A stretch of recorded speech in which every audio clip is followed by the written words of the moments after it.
अस्सलाम वालेकुम everyone. I hope कि आप लोग बिल्कुल ठीक होंगे। Welcome back to my channel. तो भाई क्या चल रहा है आपकी लाइफ में? इधर तो जैसे कि सुबह सुबह का टाइम है और इस समय अभी 7 बज रहे हैं, पूरे ठीक 7 बज रहे हैं। और यहाँ पर दूध से मैं मलाई निकाल रही हूँ, क्योंकि मैं मलाई ठंडियों में निकालती हूँ, गर्मियों में तो नहीं निकालती हूँ, क्योंकि मतलब गर्मियों में सब लोग खा भी लेते हैं चाय में और हर चीज़ में, और ठंडी में थोड़ा मलाई बच्चों को नुकसान करता है और मुझे भी नुकसान करता है। तो इसीलिए मैं मलाई को ज़्यादातर स्किप ही कर देती हूँ और इसका बना देती हूँ मैं घी। तो मलाई मैंने निकाल लिया था और उधर चढ़ा दिया था मैंने चाय, और चाय पत्ती इस समय ख़त्म हो गई थी, तो चाय पत्ती का पैकेट आ गया था, तो मैंने डिब्बे में इसको फिल कर दिया। और यहाँ पर मैंने चाय मतलब शक्कर में लौंग डाल दिया था। तो मैंने इसलिए डाला था क्योंकि इसमें चींटियाँ आने लगी थी। तो मेरी अम्मी ने बोला था, एक्चुअली मैंने उनसे पूछा था कि शक्कर में चींटियाँ आ रही हैं, क्या करूं? तो उन्होंने ये ट्रिक बताया कि उसमें लौंग डाल दो तो चींटियाँ सारी निकल जाएंगी और फिर दोबारा वापस नहीं आएंगी। तो मैंने डाल के देखा तो ये ट्रिक मतलब काम कर गया और काफ़ी ज़्यादा अच्छा लगा। फिर उसके बाद में यहाँ पे चाय चढ़ा ही दिया था और फिर अदरक खून के मैंने डाल दिया चाय में। चाय पक गई थी, फिर मैंने सर्व कर लिया था। अच्छा, यहाँ पे मतलब 2 ही कप निकाला है मैंने चाय, तो वो इसलिए निकाला है क्योंकि हस्बैंड जी और फरहान 2 ही लोग पियेंगे, और अनम बोली कि मैं मतलब चाय नहीं पीऊँगी, तो इसलिए मैंने उसका नहीं निकाला और मैं तो बाद में ही पीती हूँ। और फिर यहाँ पर ये स्टफिंग, दाल की स्टफिंग थी। मैंने आपको पहले वाले ब्लॉग में बताया था कि दाल का पराठा मैंने बनाया था, तो उसकी स्टफिंग बच गई थी, तो वही मैं नाश्ते में आज बना रही हूँ सबके लिए नहीं, मतलब बच्चों के लिए और मेरे लिए। हस्बैंड जी तो खाएंगे नहीं क्योंकि उनके नज़र में ये बासी है, इसलिए वो नहीं खाएंगे। तो मैंने उनके लिए नहीं बनाया, मैं अपने लिए और बच्चों के लिए बनाऊंगी। 2 ही पराठा बनाई थी इस समय फ़िलहाल। फिर बाद में मैंने एक और भी बनाया था, तो उसको मैंने शूट नहीं किया। अच्छा, रात में ही मैंने राजमा भिगो दिया था, तो रात को ही भिगो दिया और सुबह मलाई निकालने से पहले मतलब चाय बनाने से पहले ही मैंने इसको पहले चढ़ा दिया था उबलने के लिए। और चढ़ाते समय मैंने इसमें हरी मिर्ची और नमक और 2 तेज़पत्ता, 1 दालचीनी का टुकड़ा डाला था। और फिर जब ये अच्छे से उबल गया था तो मैंने मतलब मसाला बनाना शुरू कर दिया था।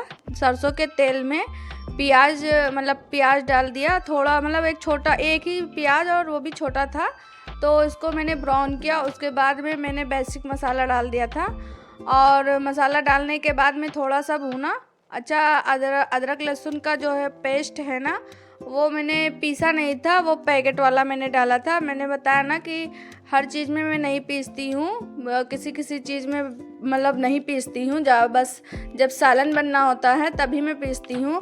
तो उसको मैंने डाला था। उसके बाद में मतलब ठीक से मैंने ये शूट नहीं किया था, तो नेक्स्ट बार जब बनाऊँगी ना तो मैं अच्छे से शूट करके इसकी रेसिपी शेयर करूँगी। तो फिर यहाँ पे राजमा बनके तैयार हो गया था। उसके बाद में मैंने रोटियां सेकनी शुरू कर दी थी। अच्छा, आज रात को क्या हुआ ना कि रात को मेरी 2 बजे आँख खुल गई और मुझे नींद ही नहीं आ रही थी। अच्छा, मैं 2 ही घंटे सोई, लेकिन ऐसा लग रहा था कि मेरी पूरी कंप्लीट नींद हो गई है, और इसी वजह से ना मेरे सर में थोड़ा सा भारीपन लग रहा है। चलो कोई बात नहीं, काम तो करना ही है। बहरहाल काम तो बड़े ईजिली हो गए थे, बहुत इत्मीनान से मैंने किए थे ना, ज़्यादा जल्दीबाजी नहीं की थी, तो इत्मीनान में मेरे काम हो गए थे। लेकिन हाँ, ज़्यादा कुछ शूट नहीं कर पाई मैं, बस थोड़ा इसका अफसोस है। और बातें करते करते यहाँ पे रोटियाँ बन गई थी। वैसे पूरा खाना कंप्लीट हो गया था। हस्बैंड जी चले गए थे दुकान और बच्चे चले गए थे दादी के यहाँ। उसके बाद में किचन की साफ़ सफाई शुरू हो गई थी। वैसे पूरे घर को मैंने साफ़ क्लीन कर दिया था और अब किचन को मैंने शूट किया है, तो इसको मैंने स्पेशली ही शूट किया है। अच्छा, किचन की क्लीनिंग को शूट करने का एक रीज़न था, मुझे एक कमेंट आया था कि आप सफाई तो रखते हो लेकिन सिंक को दूसरे स्क्रब से साफ़ किया करें। तो बहन, सबसे पहले तो मैं आपको थैंक यू बोलूँगी, क्योंकि आपके बात करने का अंदाज़ है वो बहुत ज़्यादा अच्छा है और बहुत अच्छा लगा आपने इस तरीके से बताया मुझे। तो वैसे मेरा जो सिंक है ना वो ज़्यादा गंदा तो रहता नहीं है, क्योंकि मैं उसको जब भी एक प्लेट भी धुलती हूँ ना तो सिंक पे हाथ फेर ही देती हूँ, तो वो गंदा ज़्यादा रहता नहीं है। तो सेम स्क्रब से मैं इसीलिए साफ़ कर देती हूँ, क्योंकि किचन में ही है। और जो दूसरा वाला सिंक है तो उसके लिए मैंने स्क्रब को चेंज करके रखा है, वहाँ पे दूसरा स्क्रब है और यहाँ पर मतलब इसी स्क्रब से मैं साफ़ कर देती हूँ। और ये देखो, ये साफ़ करने से पहले का है तो इतना ही गंदा रहता है, ना तो मेरे सिंक में पानी भरते हैं और ना ही ये गंदा ज़्यादा रहता है। और मैं इसको रोज़ साफ़ करती हूँ, तो इसी स्क्रब से मैं साफ़ कर देती हूँ और ये हमेशा ऐसे ही साफ बना रहता है।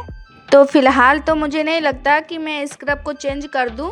वैसे मैं आपके बात पे ध्यान दूँगी, अगर मुझे चेंज करने की ज़रूरत लगेगी तो मैं चेंज भी कर दूँगी। आई होप कि आपको शायद इसका आंसर मिल गया होगा। और फिर जब मैं यहाँ किचन में शूट कर रही थी ना, तब सर का दर्द जो है वो थोड़ा सा बढ़ गया था। फिर भी मैंने सोचा कि अब मैं शूट कर रही हूँ तो थोड़ा सा और भी शूट कर लेती हूँ। आपसे बातें करते करते यहाँ पे सारे काम ख़त्म हो गए। अब मैं थोड़ी देर आराम करूँगी। वीडियो अच्छा लगा हो तो एक लाइक ज़रूर से करिएगा। कमेंट में ज़रूर बताइए कि आपको मेरी वीडियो कैसी लगी और सब्सक्राइब ज़रूर से करिएगा। अल्लाह हाफिज़।